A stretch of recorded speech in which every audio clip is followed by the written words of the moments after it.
Ao longo de 6 anos, essa guerra civil na Síria se transformou na maior crise humanitária da atualidade. Em 2011, a Primavera Árabe chegou à Síria.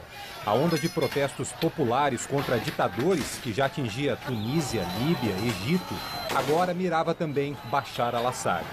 Mas ao contrário do que aconteceu nos outros países, na Síria o ditador não caiu. Assad reagiu com forte repressão.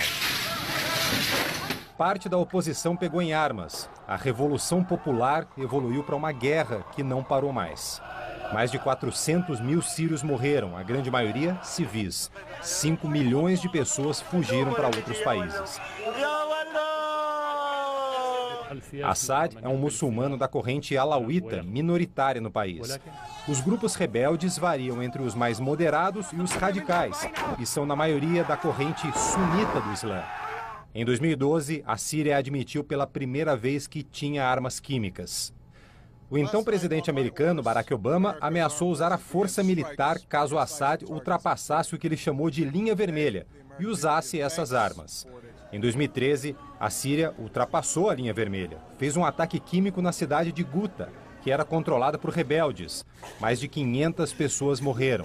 Obama pediu autorização ao Congresso para usar força militar contra a Síria, mas não conseguiu aprovação. A guerra interna deixou a Síria em caos e o grupo terrorista Estado Islâmico, nascido no vizinho Iraque, aproveitou para ocupar territórios sírios. A partir daí era o governo de Assad contra os vários grupos rebeldes e também contra o Estado Islâmico. Em 2014, Barack Obama liderou a formação de uma coalizão para atacar o Estado Islâmico, que já controlava grandes áreas na região. Isso poderia ajudar Assad a se livrar de um dos inimigos dele. Por isso, muitos países não quiseram se envolver. Em 2015, o governo de Assad estava enfraquecido. Além do avanço dos terroristas, os grupos rebeldes conseguiram tomar bases militares. Foi então que a Rússia entrou na guerra. O governo de Vladimir Putin dizia que era para atacar os terroristas, como faziam outros países. Mas logo ficou claro que a Rússia queria era ajudar Assad a recuperar o terreno perdido.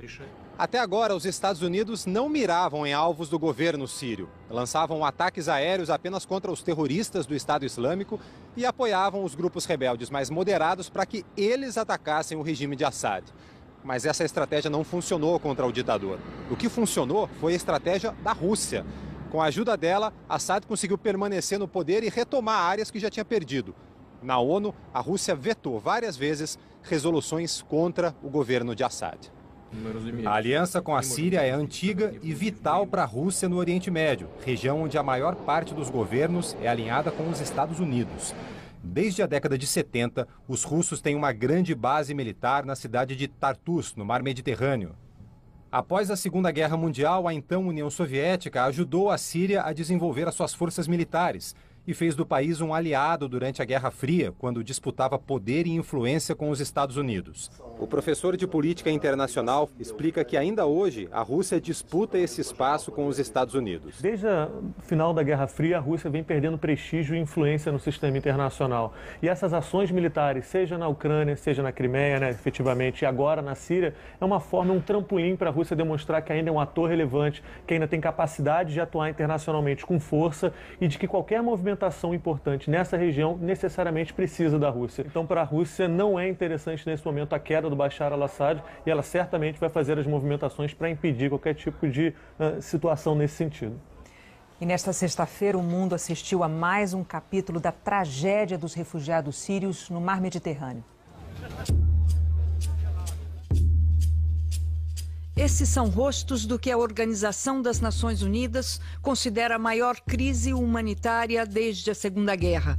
120 pessoas que estavam num barco à deriva no Mar Mediterrâneo. Elas foram recolhidas por um navio espanhol e começaram a ser trazidas hoje para a Itália. Os sírios são maioria, mas partiram há meses, muito antes do ataque com armas químicas e do bombardeio americano. Lérria tem 15 anos. Ele diz que a mãe morreu e que não sabe o que aconteceu com o pai e com os irmãos. A casa deles foi atingida por mísseis. Ahmed conta que chegou à Líbia há 2 meses. De lá para cá foi sequestrado e vendido como escravo por milícias antes de conseguir embarcar.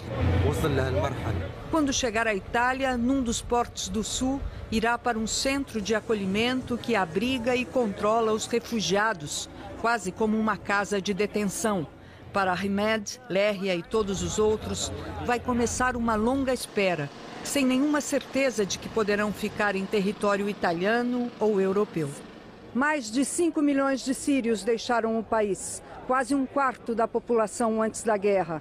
Para a ONU, a comunidade internacional precisa fazer muito mais para resolver um conflito que já dura 6 anos. Enquanto o mundo acompanhava os desdobramentos desse ataque americano, um caminhão invadiu uma rua de pedestres de Estocolmo e deixou 4 mortos e 15 feridos. Segundo o primeiro-ministro da Suécia, tudo indica que tenha sido um ato terrorista.